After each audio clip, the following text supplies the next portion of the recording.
Hanging out at a popular fountain in Pueblo today. Yeah, several kids cooling off right there, downtown Pueblo. Great day to hit the fountain with the kids. Meteorologist Rachael tracking Mother Nature's cooling off plans of her own. Yeah, Mother Nature is naturally cooling off portions of I-25, bringing thunderstorms overhead, but this is not necessarily the cooling that we would like because there's a severe thunderstorm warning attached to that storm. Take a look. We have a severe thunderstorm warning still in effect for Douglas County. This does include the city of Castle Rock as well as Larkspur. Now, the heaviest rain, the strongest part of this storm is now falling off to the east of I-25. This storm traveling off toward the east, so it is going to begin impacting Elizabeth here shortly. That warning is going to stay in effect until 4:15. This storm still capable of producing hail up to 1 inch in diameter. Now, take a look off toward the west and see that area of thunderstorms that is developing now just off to the west of where we have the warning in place, west of I-25 currently.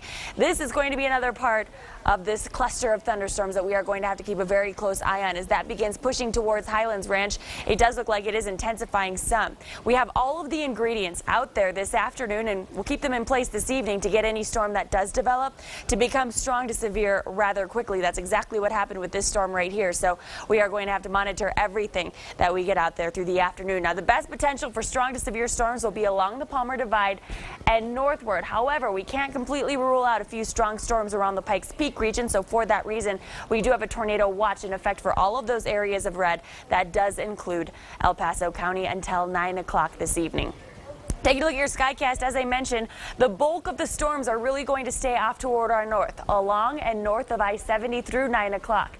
Taking you into tonight, we're going to track another element of this system that's going to move through, and that will be a cold front.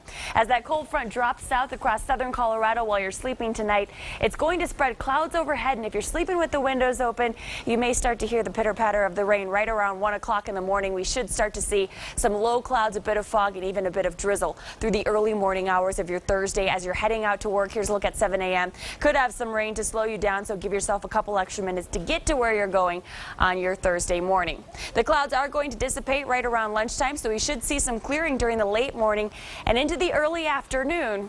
But then we do it all again. Tomorrow, late afternoon and into the evening, another round of thunderstorms is expected to develop.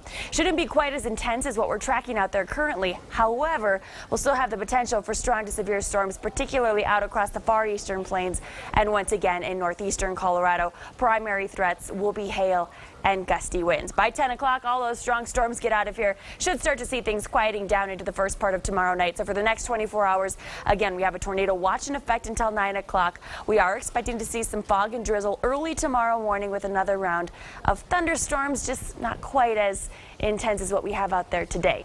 Low temperatures tonight will be falling into the 50s and 60s for the lower elevations. We're looking for 30s and 40s up across the high country. High temperatures tomorrow ending up in the 70s and 80s, so temperature-wise, not bad, but once we get those thunderstorms and those clouds tomorrow afternoon, it's likely going to feel cooler than it actually is. So keeping a light jacket and an umbrella with you tomorrow, definitely a good idea. Checking out your 7-day forecast, we are going to increase significantly the chance for storms as we take you from Friday into early next week. Here's the deal. We are tracking 2 hurricanes across the eastern Pacific. The water from those hurricanes is going to stream into the state, really setting the stage for the potential for heavy rain Saturday afternoon, Sunday afternoon, and then again through the day on Monday. With more storms in place, temperatures are going to cool back into the 60s by early next week, and then we'll see 70s return Tuesday and Wednesday. Pueblo tomorrow, 86 degrees. We'll cool it down to 78 on Friday. We'll jump back and forth between the 70s and 80s through the weekend and into early next week, with the best chance for storms arriving Friday, continuing through Monday. In Canyon City, your high temperature tomorrow will be 82 degrees. We'll hit 77 on Friday with upper 70s lasting through Sunday. We'll cool slightly Monday, and then 80s are back by next Wednesday for Canyon City. And in Teller County, 70 degrees will be your high temperature tomorrow. We'll hit 66 on Friday with temperatures in the low 60s then Sunday, Monday, and almost a daily chance for storms. So we're back at it, where we have those afternoon thunderstorms expected pretty much each and every day.